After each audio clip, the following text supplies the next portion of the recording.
guys, welcome back to my channel. I am Maddie, and in today's video I'm going to be showing you guys how you can create a successful vet fund. Having a vet fund is a great way to make sure you're storing money into a container or some sort of place for when, God forbid, when your animals gets sick. Unfortunately, as pet owners, that is something that does happen, and sometimes there's really no way of avoiding it. But one thing that you can do to be completely prepared for this is to create a vet fund. As you can see, I have mine ready-made right here, and I'm going to be showing you guys how you can create one that's going to work perfectly and store money perfectly for when you need it. So first, I'm going to be showing you guys how you make one, and after that, I'm going to be talking to you about how to keep your hands out of it, taking the money out and buying things that aren't vet related.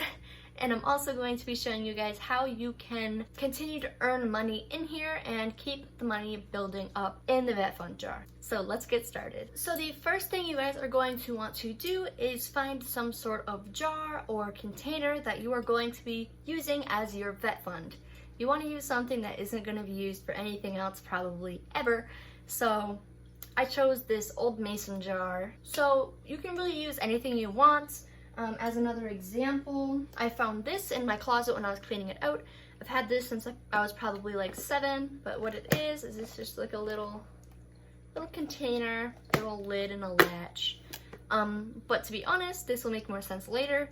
This is a little bit too easy to, go in and just take the money, you know what I'm saying? It's kind of hard to keep your hands out of this one. So I do recommend using something that is going to be a little bit more difficult to get the money out, and that's gonna, eliminate you wanting to, get in it and take the money out and say, nah, everything's gonna be fine, and buy something else with the money, because we all know the second you do that, something's gonna go wrong. So again, I chose this mason jar. I don't really know what size it is. I don't know if that matters, but it's kind of pretty, to be honest. I don't know. So this next part is completely optional, but one thing that you can do is you can decorate it. And of course I'm gonna decorate it. I'm not just gonna have a mason jar with literal money just sitting in here. So what I did was I cut a piece of paper and I wrote vet fund on it, and I just put a little paw print. It's kind of boring, I'm not gonna lie. But this is what it looks like. Ignore the tape. This is so that I can tape it on the container. So again, this says vet fund. My sorry attempt at a paw print. I don't know. So once you do that, you're gonna keep it on here. Figure out a good spot where you want it. Like right there, I think's good. Gonna even it out. Use your tape or twine or whatever. And there you go. Now it's on there. So next step is creating a lid. So you can, I know mason jars come with lids, or you can buy them with lids at least. Again, I find that a bit too easy to get into. What I decided to use was I created a lid out of painter's tape. This is what it looks like. There's a little slot in it for putting the money down, and it fits coins. If you fold dollar bills or any kind of bill, it will fit down there. So yeah, that's that. And then you literally just put it on the container. And there we go, the lid is on. Now this isn't the cutest thing ever, but I'm doing this for the sole purpose of this video, vet fund jar. So now I'm gonna talk to you guys about how you can keep your hands out of the vet fund as long as it's not for vet things. So one way to prevent this is, again, creating a lid that you can't really, can barely fit a finger in. Creating a lid that you can't get in easily is going to limit the chances of you wanting to give it a go and, try to get in there and do it. This is extremely annoying to do because you probably have no idea how long this lid took me to make.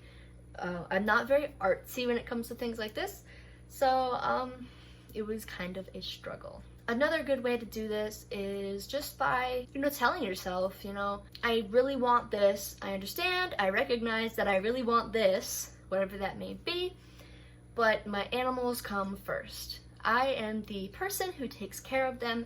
They are relying on me to make sure that their health and their care is the thing that comes completely first over everything else.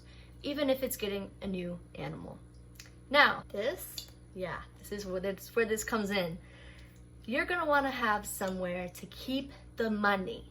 You want somewhere that you can't get in unless, you know, you had the adrenaline of something wrong with your animals, you just rip the top off.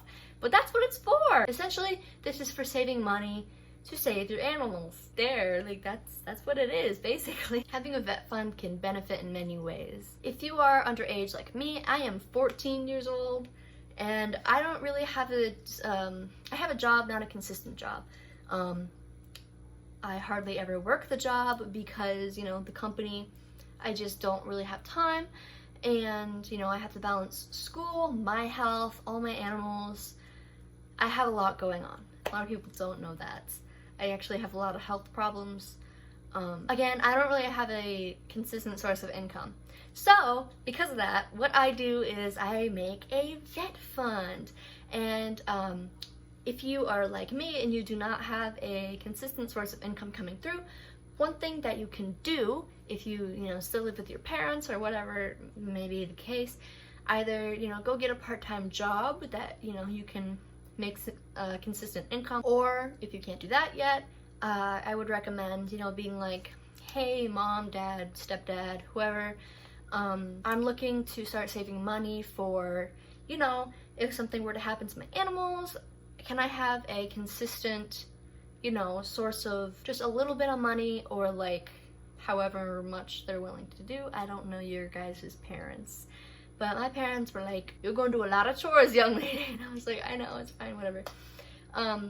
But what I do is I do a ton of chores during the day for the house, for the family. It just makes things a little bit easier that way. And I make about $10 to $15 a week, depending on how much I do. But as long as you do still have some sort of income coming in, even if it's like $5, you know what I'm saying? Like, put like $2 in here every week and keep 3 more for yourself. Doing this is a way to create, a consistent source of income, so that every week you can at least be putting $1 in this jar. But I recommend the higher the better, of course, because who knows when your animal's gonna get sick. And maybe you've only done this recently and there's not much in the jar yet, and you're only doing 50 cents, then that's probably not super great. You might have like $3 in there, 50 cents. So what I recommend doing is I put in $5 every week, and I recommend $5 or above. If you absolutely cannot do $5, you can pretty much put anything in there that you want. So it's all about how much you want to be putting in there and saving every week. I have a lot of mammals, fish, amphibians, dog.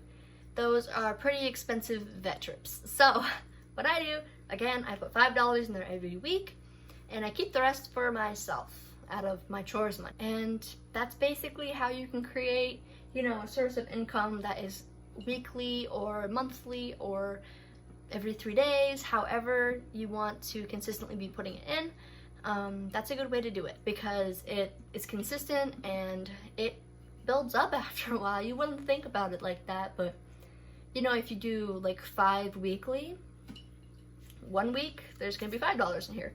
The next week there's $10 in here. 6 weeks into the game, there's like $30 in here. Like, that's insane. It all depends on how you do it. You can personalize them however you want. You can make it your own, basically. Do whatever you want with it. I am just telling you about the ways that are probably going to be a little bit more consistent and persistent and more cost effective for that dreadful trip to the vet. Your animal's already sick. You don't want to be worrying about the money. You just want to be able to focus on your animal and feel comfortable with your vet fund. So yeah, thank you guys so much for watching. I hope this video was helpful to you in some way. If it was, leave a thumbs up and comment down below if you're gonna make a vet fund for your animals. Thank you guys so much for watching. Make sure to hit that subscribe button, and I will see you guys next time.